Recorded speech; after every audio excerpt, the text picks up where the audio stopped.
Hello everybody, welcome back to the channel. My name is Ron, and today we are going to be going over the builds that I use with the Shard Diffractor and its overclocks. I've already talked about the non-overclock build, so if you don't have any of the overclocks, you might want to check that video out. Usually I build the Shard Diffractor for either building up fire or for single target damage.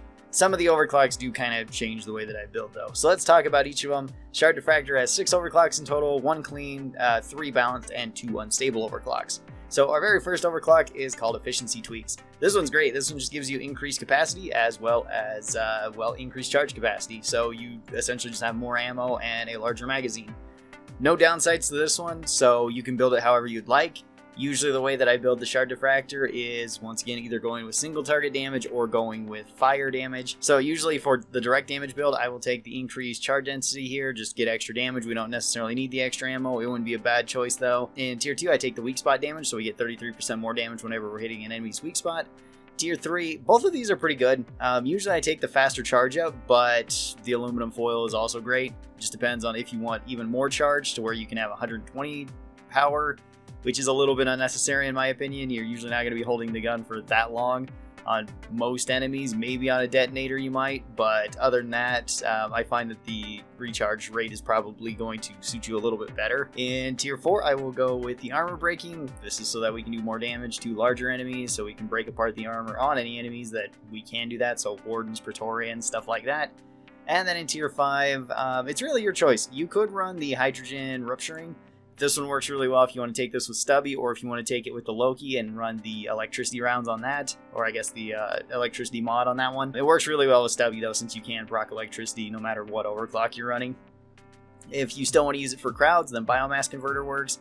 And if you just want to use it on a target and you're not using, electricity to help you out, nobody has an IFG or anything, then the Dazzler module is also really good just because it slows everything down by so much. Then if I'm running this for a heat build, I will run larger battery, just so that we have more ammo so we can build up heat more. Particle spattering, this is just so that we can potentially hit more enemies with this, although the soft tissue disruption would still be really good here. Going once again with the faster charge up, going with the high intensity heating. This is our main way of heating up enemies and lighting them on fire.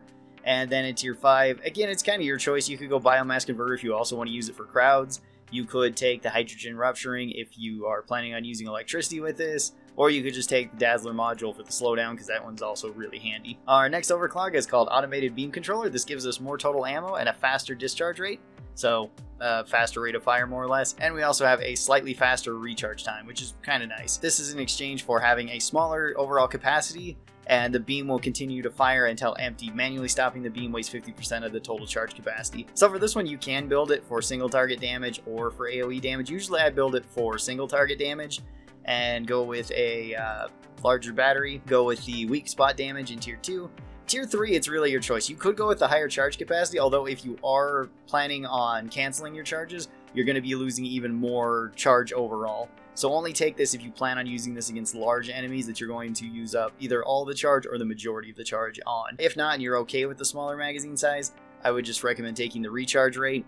This just makes it so if you are manually canceling it, your weapon's going to be pretty much always up for you to use. In Tier 4, I like going with the armor breaking, and then in Tier 5, it's your call here. You could go, once again, with the hydrogen rupturing if you're going with electricity, if you're pairing this with Stubby or the Loki. You can take Biomass Converter if you don't plan on canceling the charge at all. You can cancel the charge by just swinging your pickaxe.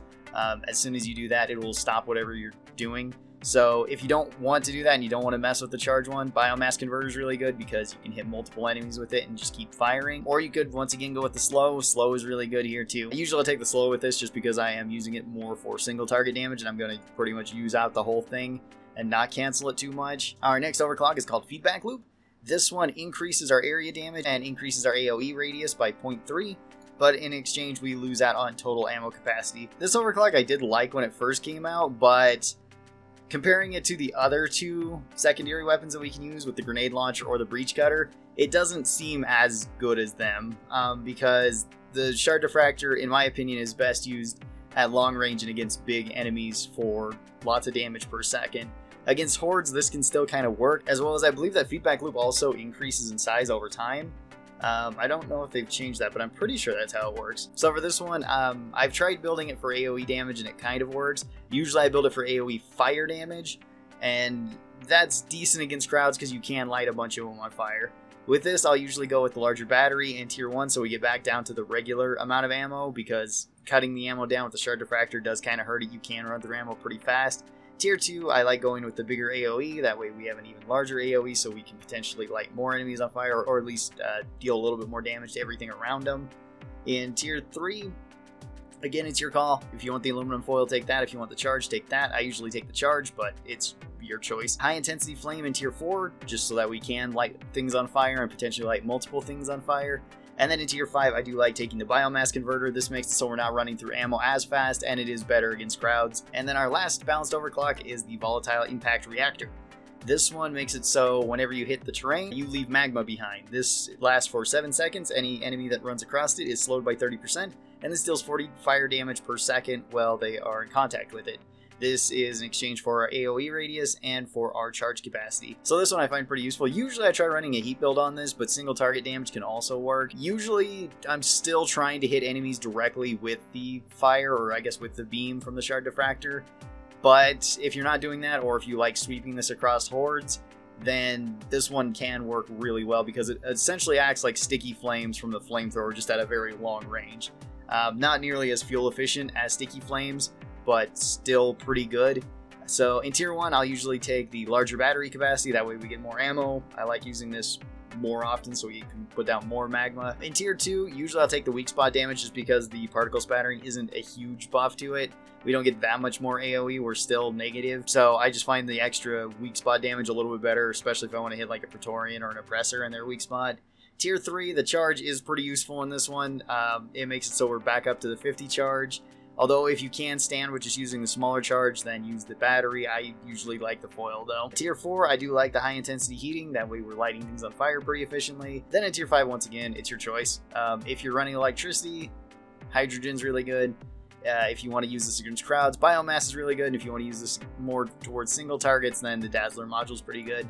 I'll usually take the Dazzler, but it's your call. Then we move on to our unstable overclocks. Our very first one is called Endothermic Explosion. This makes it so if you shoot one of your platforms, you will do double the area damage as well as have double the AoE radius from that platform. And then if you continually shoot that platform for 1.5 seconds, which will cost you 20 ammo, that platform explodes, dealing 400 damage to all enemies nearby it. This also applies fear, so enemies will scatter, and this deals environmental damage, so it blows up in a crater. We do lose out on capacity, and we do lose out on recharge, though. This one is a very fun overclock to use and can be pretty strong. It really depends on how good your placement is with the platforms. Switching back and forth between your platform gun and this weapon. It works really well against crowds, and it can work pretty well against single targets, too, just because you can easily do high damage. It's like doing the temperature shock build, or like the EPC thin containment build above them. You can also technically mine with this. I've tried that before. It's not nearly as effective as like trying to mine with the Fat Boy from the grenade launcher, but it is something that you can do. The build that I usually run with this, I have tried the Impact Splash, and I do like this one quite a bit. You can take the extra ammo though, and that's usually what I take just because I like to have more ammo. I find that I can run through it pretty quick. Tier 2, I go with the particle spattering. This is for a bigger AoE. We're going to double it so then it becomes even larger than that. So very useful for this build. In tier 3, I do like having the faster charge up so that we get back down to the 1.6. If you're okay with the slower charge time, like if you switch between your weapons pretty often, then the foil works really well too. In tier 4, both of these are good. I switch between both of them. If I want to have more damage for hitting like Praetorians with, then I'll take the armor breaking. If not, and I want to use this for like robots and just for crowds, then I'll take high intensity heating. Both are pretty good options here for this overclock. And then in tier 5, I do like running the biomass converter. This just makes it so when we are killing enemies, we can potentially get some of our charge back and not use up as much. So I find this to be pretty ammo efficient, but once again, the other two options are pretty good in tier 5 too. And then our last overclock is called Overdrive Booster, which this one is pretty awesome. So this one acts similar to Ice Spear or Snowball for the cryo cannon, where to activate this, you push R, at least if you're on keyboard. Otherwise, you just hit your reload button, I believe, on console as well. Well, you have to do it once you're firing the weapon. I should say that first. Once you do that, then you become boosting. And boosting consumes twice as much ammo, but it does 2.5 times more area damage as well as direct damage to the enemy. You cannot move while you're boosting though. It works very similar to like a Lead Storm for the Lead Storm minigun, or like the Super Cooling Chamber for Scouts M1000, and the beam will continue to fire until you either manually cut it off or until you run out of shots. If you manually cut it off, 50% of your total charge capacity is forfeited, and after you finish your boosting, then the recharge time takes longer to start. So this one is very specialized for single target damage, and it can absolutely destroy big enemies really fast. You can kill oppressors, praetorians, dreadnoughts extremely fast with this weapon, and usually I just build this all for single target damage. You could build it for more of a general purpose build, because even though you have this on the Shard Diffractor, you don't have to activate it. And if you're not activating it, then it doesn't have any of the downsides. So it's just the basic Shard Diffractor then. And if you plan on using it just as a basic Shard Diffractor most of the time, then build it however you'd like. Then you just have the option that you can switch on the booster if you need to do extra damage per second against something like flying rocks or detonator, dreadnoughts, whatever it might be. So for this one, if I am taking on like a dreadnought mission, I will take increased energy density. This is just so that we get even more damage, bonus weak spot damage, faster charge up, although both of these are good. It depends on if you want to just be holding this down onto something like a dreadnought or an oppressor. But again, if you do need to cancel this manually, you'll be forfeiting more ammo overall. In tier 4, I'll take the armor breaking just so that we get even more single target damage. And then in tier 5, I really like taking the hydrogen rupturing. Usually I'll pair this with the Loki and put like explosive chemical rounds on it. And we'll have electricity plus explosives, and this can also deal fire, so we can get even more damage with the Loki, and they just pair really well together. Works really good on elimination missions. If you wanted more of a general purpose setup, or wanted a build that works well against like robots, I would suggest taking the fire then, probably switching over to the ammo too in tier 1 and keeping the rest probably the same. Again, you could change that to tier 5 too if you don't plan on using the Loki or the Stubby.